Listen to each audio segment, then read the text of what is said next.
Hola, el próximo 20 de julio se cumplen 50 años de una de las grandes hazañas de la ciencia, la tecnología y el espíritu humano, que es la llegada del hombre a la Luna. Y junto con ella lo que renace y resurge con gran intensidad, por supuesto, la conspiración, la teoría de la conspiración, la conspiranoia de que nunca fuimos a la Luna, sino que todo fue un truco destinado a no saben muy bien qué. Porque no los que promueven la conspiranoia esta no explican para qué se hizo. Es como los de la Tierra plana. No se engañan, se gastan miles de millones de dólares en engañarnos. ¿Para qué? Para engañar a 4 pocosesos que se reúnen a tomar café y contarse historias. No, la verdad, los gobiernos se dedican a otras cosas, los científicos se dedican a otras cosas, pero a esta gente le gusta sentirse importante. Y los que sí quieren sentir importantes, y entre ellos va usted a ver a los que hacen televisión los domingos por la noche en España, o a los subnormales que tiene usted por toda América Latina metiéndose en los programas de televisión y diciendo barbaridades porque les pagan por decir barbaridades, se va usted a encontrar con la conspiranoia del fraude de la llegada a la Luna. Siempre lo cuento, lo volveré a contar. Yo siempre recuerdo a un señor que me mandó un tuit diciendo, y si fuimos a la Luna, ¿por qué no volvimos? Yo le respondí, volvimos 6 veces a la Luna. Después de un rato me contestó, no sabes lo tonto que me has hecho sentir. Lo que pasa es que no le habían enseñado a cuestionarse las cosas correctamente. Creía que se cuestionaba las cosas, pero en realidad lo que estaba haciendo era creer tonterías. Porque si fuimos 6 veces a la Luna, para ir a la Luna se utilizaron los conocimientos científicos y tecnológicos desarrollados por toda la humanidad. No es algo que haya hecho un grupo de personas a partir de cero. A partir de cero no se hace prácticamente nada, y cuando empiezas desde cero, como empezó el ser humano, tardas algunos cientos de miles de años en más o menos enterarte cómo tienes que hacer las cosas. Bueno, no voy a explicar por qué es una tontería la conspiranoia lunar. Y no lo voy a explicar por una simple y sencilla razón, porque lo tendría que hacer de modo que tratara yo de llegar a la cabeza, a las neuronas pocas y mal conectadas de las personas que creen en esta conspiranoia. Y es imposible llegar a ellas. Y lo que quiero precisamente es que veamos por qué. Dedicarse al debunking de cosas como el terraplanismo o el fraude lunar es una pérdida de tiempo. Es bueno hacerlo ante las personas que aún no se han creído el asunto, sobre todo jóvenes, y decirles, no, mira, sabemos que fuimos a la Luna por todos estos datos y por todas estas pruebas que tenemos, de las que disponemos, y que de manera abundante, generosa, clarísima e indudable para cualquier persona razonable, demuestran que el ser humano fue a la Luna, y de allí derivó además una enorme cantidad de conocimientos que están en tu casa, en tu vida cotidiana, en tu realidad de todos los días. Empezando por tu teléfono móvil, que difícilmente habría sido posible de no ser por la microminiaturización, que fue uno de los elementos clave para la carrera espacial, porque era necesario reducir al máximo las cosas, porque mandar 1 kilo al espacio cuesta un dineral. Bueno, eso es bueno hacerlo, eso yo creo que hay gente que lo hace maravillosamente. Lo hicimos hace poco en un suplemento en el Correo, contando cómo fue el viaje a la Luna, porque es una gran lección. Pero a los creyentes es como tratar de romper una pared gruesa y bien construida con la cabeza. No va usted a llegar a ningún lado, a la pared le va a dar igual y probablemente salga con dolor de cabeza. ¿Qué fue lo que pasó? Bueno, primero que nada hay que entender que el viaje a la Luna, el primer viaje a la Luna y los subsecuentes, pero sobre todo el primer viaje a la Luna, fue parte de algo que se llamó la Guerra Fría. Y la Guerra Fría creo que es algo de lo que no están muy conscientes muchísimos jóvenes en la actualidad, y me alarma, me preocupa, porque un poco la idea Guerra Fría da la idea de que era una especie de enfrentamiento sin muchas consecuencias. Era como mirarse feo, era como un duelo de mirarse a los ojos y el primero que parpadee pierde, y que no tiene grandes consecuencias, como lo tendría un enfrentamiento en serio a manazos o a navajazos o a tiros. La realidad es que no fue así. La Guerra Fría fue un conflicto bélico real que se expresó de muchas maneras a lo largo de todo nuestro planeta, donde distintos grupos, gobiernos, organizaciones, ejércitos mayores o menores, pequeños y grandes, financiados por Estados Unidos y la Unión Soviética principalmente, se enfrentaron por la hegemonía y el dominio en numerosos países, en todos esos países. Las dos potencias, la Unión Soviética y los Estados Unidos, hicieron todo lo necesario para ser el ganador de esa guerra, salvo poner en la línea de fuego a sus propios soldados, a sus propios efectivos y a sus propios ciudadanos. La Guerra Fría se desarrolló en las guerras de guerrillas en el sudeste asiático, en África, en América Latina, en los países pobres. Allí las fuerzas de la Unión Soviética y Estados Unidos se enfrentaron buscando el triunfo ideológico, y esta lucha fue real y dejó miles y miles y miles de muertos que generalmente no se le atribuyen, por desgracia, a la Guerra Fría.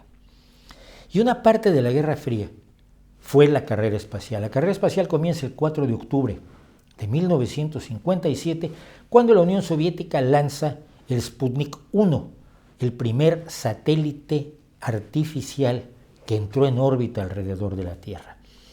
Sputnik 1 no era nada impresionante, era una bola de metal que durante 3 semanas hizo bip, bip, bip, bip constantemente, una señal de radio que indicaba que estaba ahí arriba. Y claro, los Estados Unidos, al apuntar sus radiotelescopios hacia el cielo, hacia la ruta que seguía la órbita elíptica a baja altura del Sputnik, podían registrar los pitidos del Sputnik y saber que estaba allí efectivamente un objeto en órbita. Es después de 3 semanas que se le acabaron las baterías, porque las baterías de aquel entonces eran lo que eran. Las baterías que tenemos hoy son en parte desarrollo debido al programa espacial. Se dejó de funcionar el Sputnik y 2 meses después reingresó a la atmósfera terrestre, destruyéndose en el camino. Pero los Estados Unidos entraron en pánico. El espacio era un nuevo lugar donde llevar a cabo el enfrentamiento entre las dos grandes superpotencias y no podían perder. Y por lo tanto se plantearon acelerar su propio programa espacial que ya existía. Lo que siguió fueron 12 años de un enfrentamiento y una carrera por llegar a la Luna. La Luna se estableció como el gran objetivo, la gran meta. El primero que llegara a la Luna habría demostrado, según la lógica de la Guerra Fría, una superioridad científico y tecnológica enorme respecto de su contendiente y por lo tanto tendría más prestigio y más posibilidades de ganar en la lucha hegemónica de la ideología. Y empezaron a lanzarse todo tipo de naves, todo tipo de aterrizadores a la Luna. En la Luna se aterriza, orbitadores, sondas, robots que a veces empezaban a mover por la superficie de la Luna tratando de averiguar cómo era eso, porque si querías mandar seres humanos podrías meter la pata espectacularmente. Había gente, por ejemplo, yo recuerdo una especulación de que había una capa de polvo de 1 kilómetro de espesor cubriendo la Luna, y en el momento en que pusieras algo sólido en ella, te hundirías como en arenas movedizas de Hollywood. ¿Era posible esto? Nadie lo sabía. Y entonces había que mandar una nave y que la nave con una palita rascara y viera si la Tierra, la superficie de la Luna, soportaba el aterrizaje de un objeto de determinadas características. No se sabía nada acerca de cómo era la Luna y a dónde estabas pretendiendo mandar seres humanos, y ambas potencias se esforzaron enormemente por ser el primero en la Luna. Fue en 1961 cuando el presidente Kennedy le dijo al Congreso que debían ponerse el objetivo de llegar a la Luna en un plazo razonable, y en 1962, en un discurso público en una universidad, el presidente Kennedy dijo que deberían imponerse la misión de llegar en 10 años a la Luna, en menos de 10 años, antes de que termine esta década, era la frase exacta que usó. Deberían proponerse llegar a la Luna. Y obtuvo un enorme apoyo popular, la gente estaba de acuerdo, el pueblo de Estados Unidos estaba peleando la Guerra Fría como lo estaba haciendo el pueblo de la Unión Soviética, cada uno en contra de su adversario. Se orientaron entonces una enorme cantidad de recursos científicos, tecnológicos y económicos a la Administración Nacional del Espacio, la NASA, y a las empresas que fueron contratadas para hacer las naves, las cápsulas, los trajes espaciales, todo lo que se necesitó para ir a la Luna. Siguieron, pues, años de la carrera espacial que termina efectivamente el 20 de julio de 1969, cuando Neil Armstrong baja del aterrizador lunar Eagle, da unos pasos por la pequeña escalera que tenía y se posa sobre la luna diciendo: este es un pequeño paso para el hombre, pero un gran paso para la humanidad. Un error, porque debió haber dicho un pequeño paso para un hombre, pero un gran paso para la humanidad. El error es irrelevante a todo esto.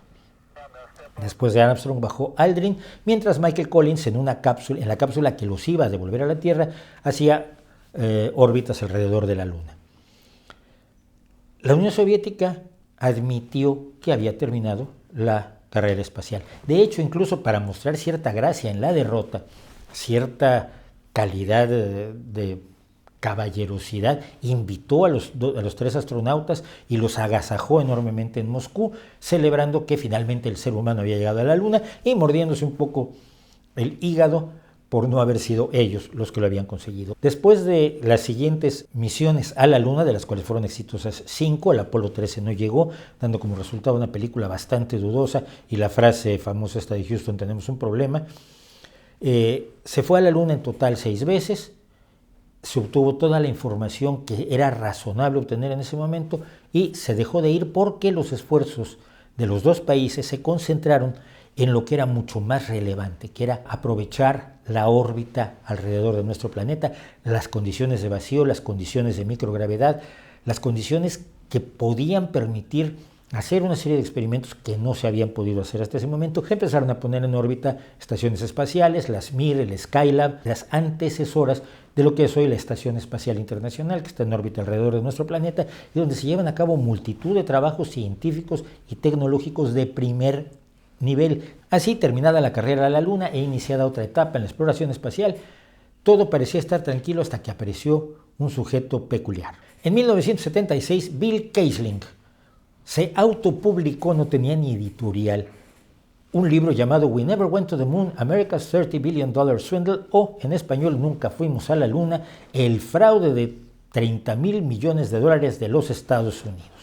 Este señor decía que él sabía que no había existido el viaje espacial, que todo había sido un fraude, que bueno, lo habían filmado una vez en el Área 51 o en Hollywood, se contradecía con esto, pero el Área 51 era muy importante porque toda conspiranoia tiene que tenerla, y que luego se emitió mientras los astronautas estaban pasándoselo pipa en Las Vegas con unas chicas que se quitaban la ropa y cosas así, que luego fue cambiando cuando resultaba demasiado ridículo lo que había contado. Pero no importaba, porque la gente que quería sentirse importante le había creído. Kaysling no tenía ningún conocimiento ni de viajes espaciales ni de cohetería.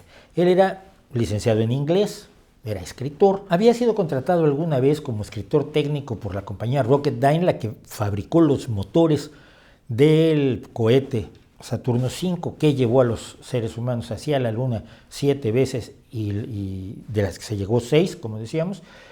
Y después de estar 7 años allí, de 1956 a 1963, cuando apenas empezaban los vuelos tripulados tendientes a ir a la Luna, la compañía lo echó y él se dedicó a otras cosas. No tenía ninguna información de lo que había pasado en la NASA de 1963 a 1969. Sin embargo, dijo que él lo sabía y que no había habido un viaje a la Luna. El problema, como decíamos, es que algunas personas le creyeron. Personas dispuestas a creer prácticamente cualquier tontería. Personas dispuestas a sentirse importantes, como decíamos al principio, afirmando que tienen un conocimiento superior al del resto de la humanidad y disponen de esa superioridad intelectual y moral sobre nosotros los pobres engañados que nos tragamos todas las historias que nos cuentan ellos, los malvados, los de la conspiración. Y esto es lo que los hace inconvencibles, esto es lo que hace imposible darle a alguien suficientes razones para que diga, perfecto, acepto que hubo un viaje a la Luna. No lo aceptan porque no han llegado a ello a través de la razón, sino a través de la emoción de sentirse importantes, a través de la emoción de sentir que saben más que sus vecinos, que son superiores. Y esa emoción no se quita razonando. Cada una de las barbaridades dichas por los conspiranoicos de la Luna a lo largo de todos estos años, de 1976 a 2019, que es un porrón de tiempo, todas han sido refutadas ampliamente por expertos, por astronautas, por ingenieros, por científicos, incluso por expertos en cine y televisión que te dicen por qué no pudo ser simulada la transmisión desde la Luna con la que vimos. Yo lo vi en persona, por cierto, me tocó estar con mi abuela viéndolo, la llegada de Neil Armstrong a la Luna. Es tan difícil de convencerlos a ellos como es imposible convencer a cualquier verdadero creyente de una religión. Ya le puedes demostrar que su religión es absurda o que la Biblia no pudo haber sido escrita por la mano de Dios. Da igual, les da igual, porque lo que derivan de su posición no es conocimiento, sino esa sensación de superioridad. Vamos a hacer una pequeña lista de todo lo que hay que no creer para creer en la conspiración, porque una de las afirmaciones que tienen es generalmente de ¿cómo puedes creer que fuimos a la Luna? Es ilógico. Y lo dicen como si fuera más lógico afirmar que no se fue. Esta gente se contradice porque va a contar cualquier historia que sea negocio para los que cuentan el cuento y lo convertirán en negocio todos los que se emocionan por creer esos cuentos. Es menos lógico pensar que decenas de miles de personas involucradas en el programa hayan mentido y hayan mantenido la mentira, incluso hoy, en tiempos de Chelsea Manning, en tiempos de Edward Snowden, en tiempos del anonimato en Internet, en tiempos donde es un gran negocio contar la verdad, precisamente por la fuerza que adquiere la no verdad, el fake news, la posverdad, o como le hayan puesto esta semana los que viven de esto. Diseñadores, constructores, programadores, empresas, fabricantes, astronautas, el ejército. Bueno, los ejércitos mienten, pero se les descubre mintiendo, y eso es lo importante. Todas las miles y miles de personas que fabricaron los trajes espaciales, que diseñaron y construyeron cada una de las partes que compusieron aquellos extremadamente complejos aparatos, todos los seres humanos que los programaron, entre ellos gente que ha hecho una maravillosa carrera como Margaret Hamilton, después de haber demostrado que era capaz de escribir un programa que ayudara al ser humano a aterrizar en la Luna. Toda esta gente habría mentido en 1969 y seguiría mintiendo en 2019, 50 años después. ¡Wow! Es lógico creer que no solo se fingió un aterrizaje en la Luna, sino que se fingieron otros 6. ¿Para qué? Es lógico pensar que hicieron otros 6 porque sí, si no se estaba derivando ningún beneficio adicional de ellos, del fingimiento diría yo, porque de ellos se derivaron muchos conocimientos adicionales gracias a que se obtuvieron muestras de rocas, que se pudo recorrer distintos lugares de la Luna, que los 6 aterrizajes fueron en distintos puntos donde se pudo conocer mejor la geología de la Luna y con ella los científicos se encuentran bases para saber cómo se desarrolló nuestro sistema solar y bases para entender un poco mejor cómo se ha constituido el universo. Es lógico pensar que esos 6 aterrizajes adicionales se hicieron pues porque ya nos gustó la producción audiovisual.